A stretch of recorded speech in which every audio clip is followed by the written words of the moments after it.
Hey YouTube crew, I'm back for day 3, looking fresher and more alive than I was looking last night.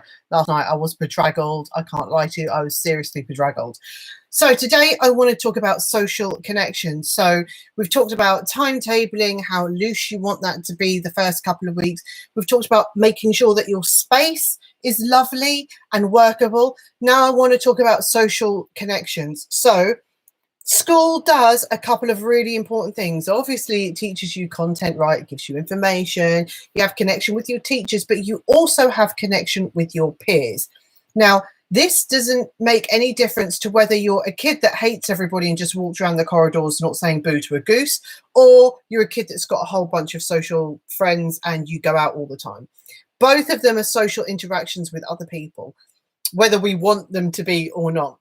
And as time goes on, we're going to find that more and more difficult to cope with. So it's really important that we arm ourselves with trying to have minimum weekly, but ideally daily social interaction with our friends. And I don't mean just, texting.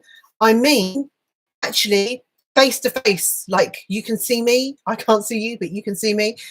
Having some sort of face to face, whether you go on FaceTime or WhatsApp video or house party or Snapchat or TikTok's now really good because any kind of group chat forum, Zoom, Skype, many others are available. Whatever your medium is, get a little face-to-face time. Have a conversation with someone that is not your sibling or your parent. It is extremely good for your mental health. If you're a little bit of a loner, maybe join some forums to try and get some peer-to-peer discussion going. You're all in the same boat. You've got this incredible connection at the moment. Don't waste that. It's really important for us to maintain. Should be a drinking game in my videos. However many times I say it, that's when you take a drink. There we go.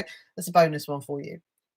We want to make sure that we are able to maintain ourselves long term and making sure we schedule in social time is really, really important. So we want to make sure it's scheduled in. Now, I'm usually for one that says, you know what, when you get home, you spent the whole day with your mates. You don't need to be talking to them when you get home, especially in the week.